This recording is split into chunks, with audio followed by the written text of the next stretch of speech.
All right, guys. So Jon Stewart did a piece here on the big bullshit bill that the Republicans passed, and he goes to townski on the Republicans for their shameless lies leading up to this, where they basically all ended up bending the knee and giving Trump exactly what he wants. Let's watch. It should have been clear that this bill, like everything else, was going to pass on the day they said it was going to pass, that the no's for the bill were for show, like Senator Josh Hawley's deep concerns. This is real Medicaid benefit cuts. I can't support that. No Republican should support that. We're the party of the working class, Mano. We need to act like it. You need to act like it. Did you act like it, Josh? Did you? Hawley ended up voting for the bill. He put in a statement, quote, "I will continue to do everything in my power to reverse future cuts to Medicaid."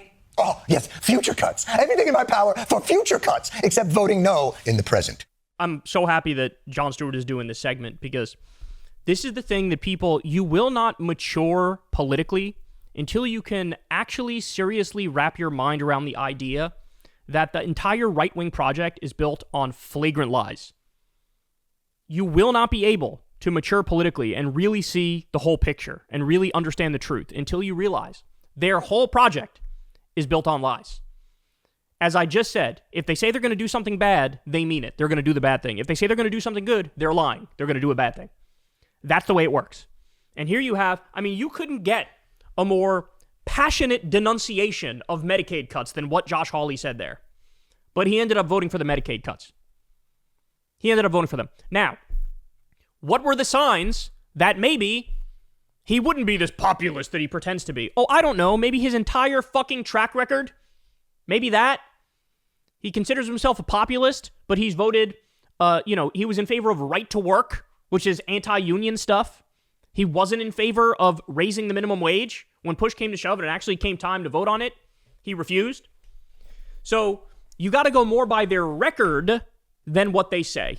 And you got to go more based off the position of the party in general versus what any individual says.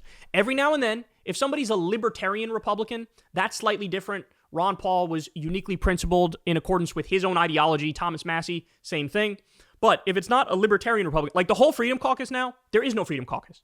It's the MAGA caucus. We care about the debt. We're so concerned about the debt. Literally all of them just voted to add $4 trillion to it. So there is no, this is what I'm trying to get across to you guys, is they just lie. So even if you see a passionate Republican, I'm not going to cut Medicaid. Anyway, I vote to cut Medicaid. That's what it is. Or how about Senator Ron Johnson? You've got deficit concerns for the children.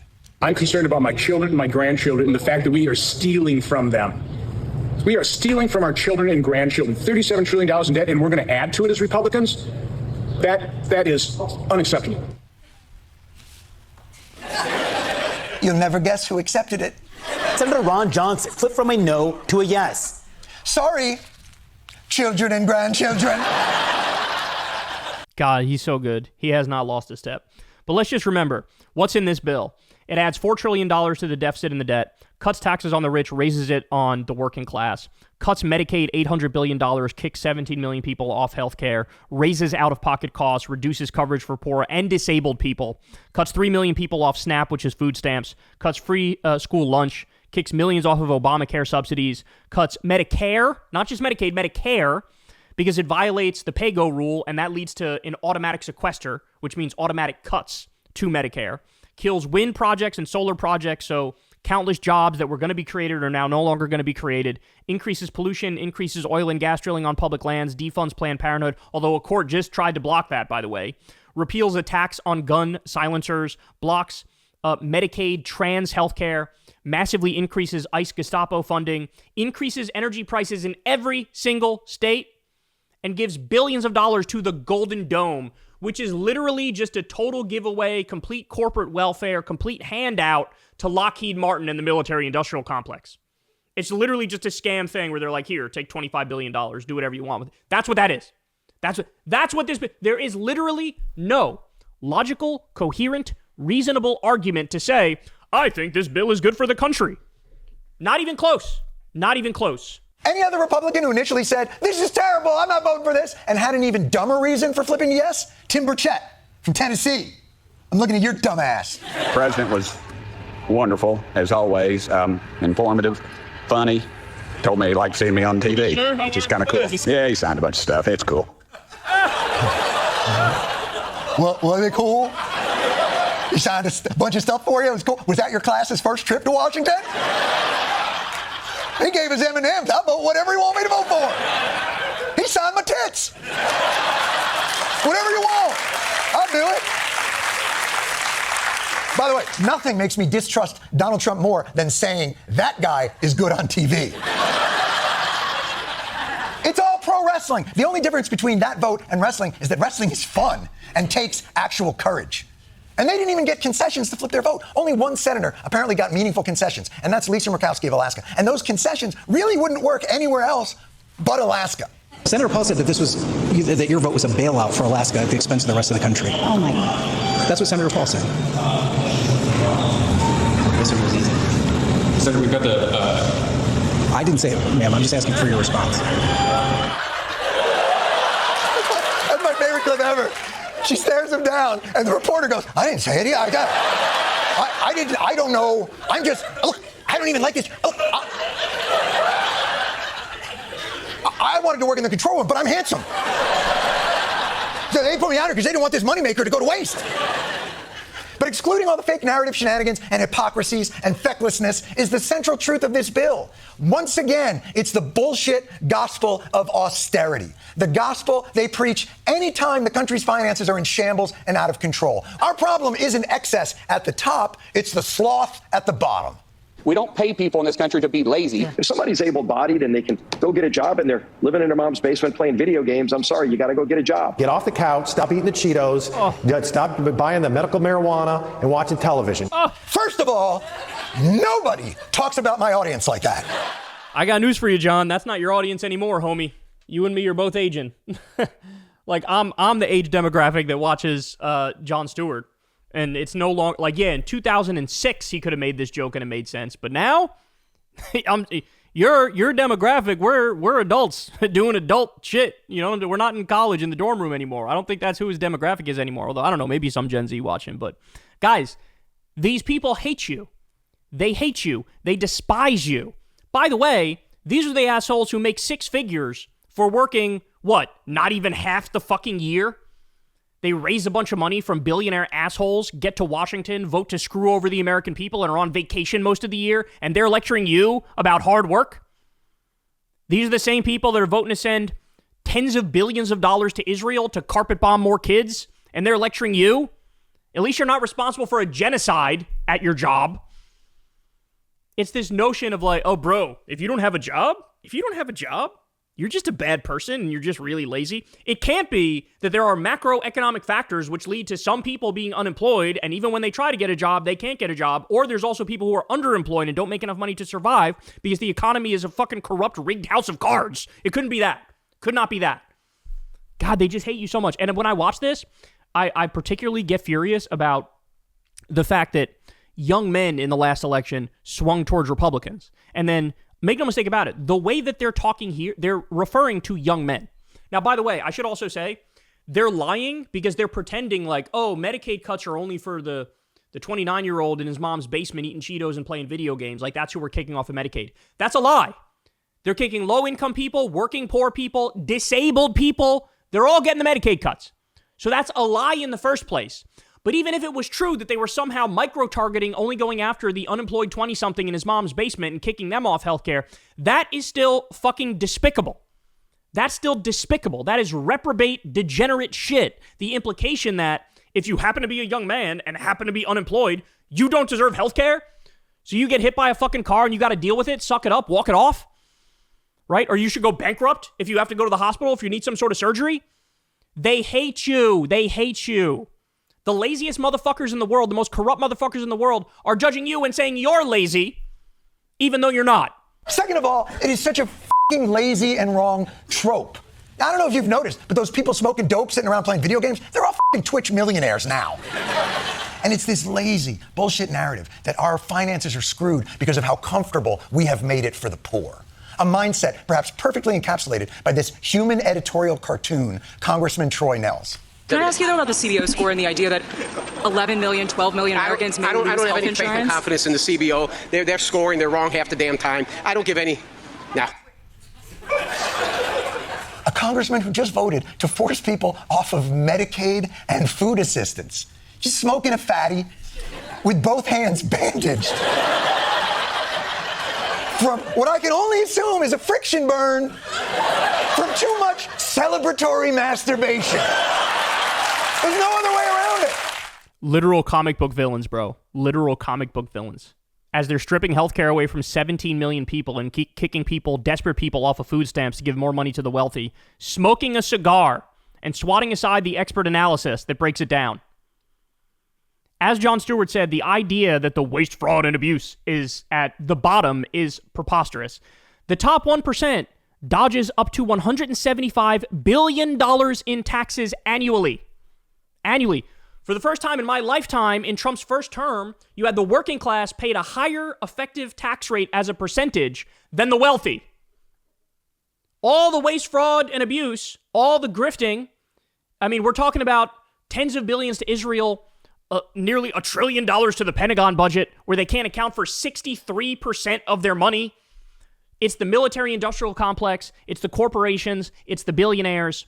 This is where all the waste, fraud, and abuse is. This is where they're robbing us blind.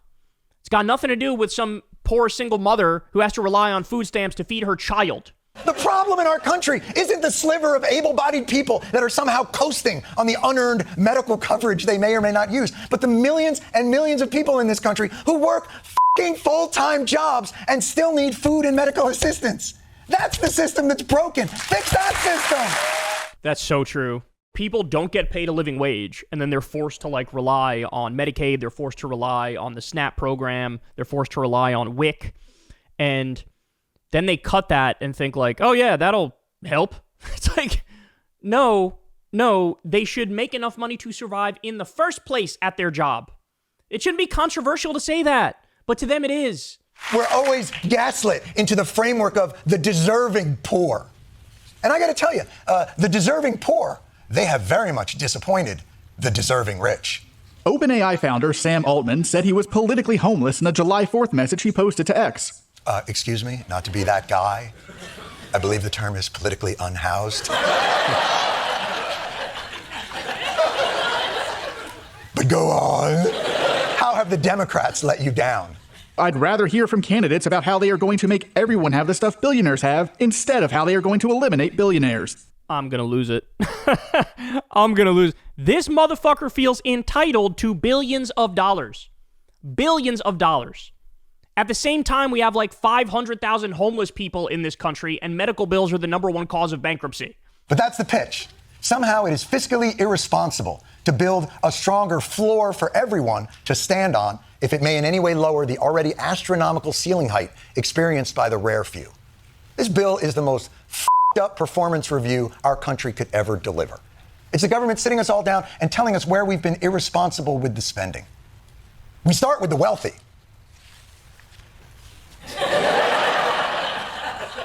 Thank you for coming in. I know it's hard when you only work one day a week, but thank you for making the time.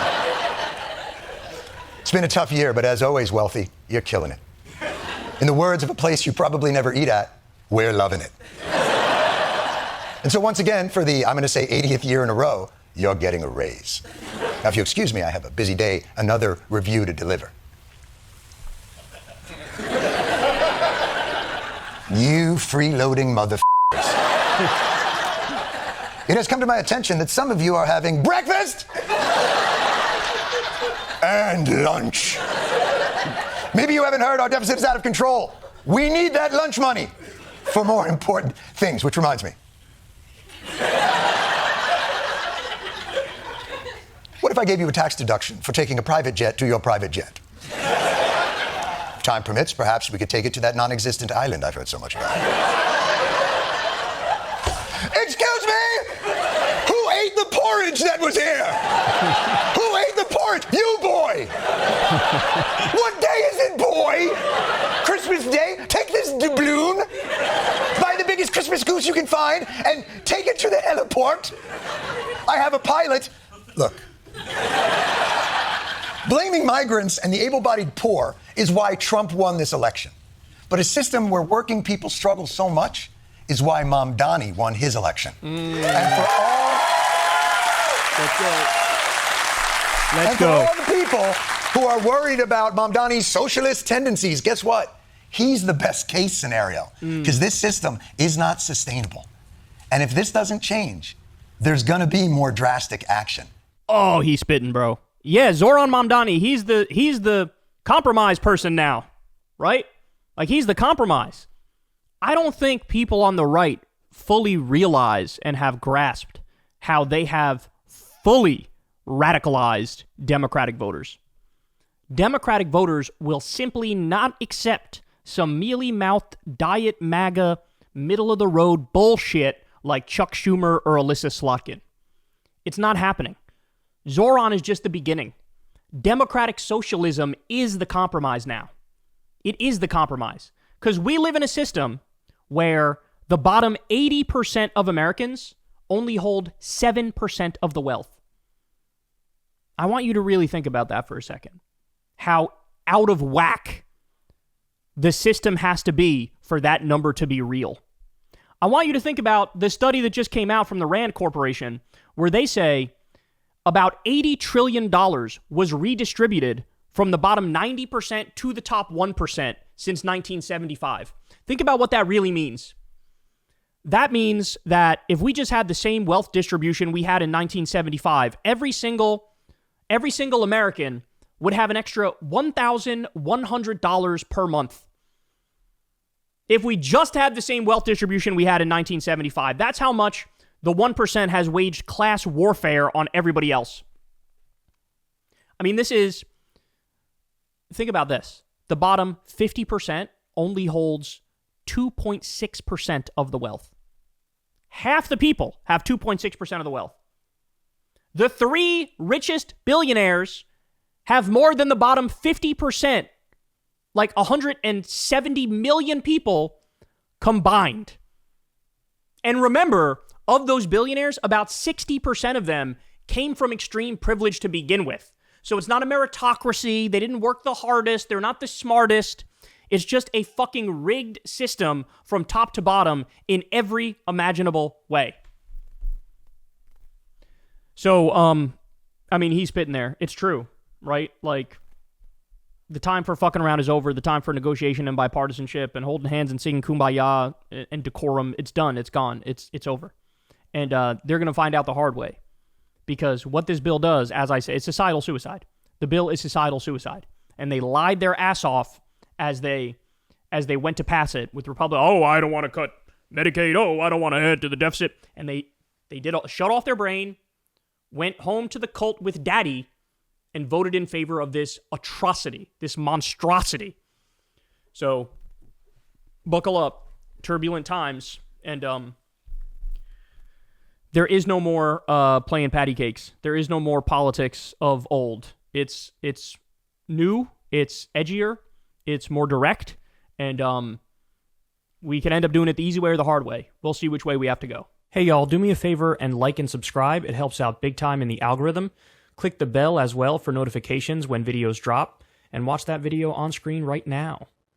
You know you want to.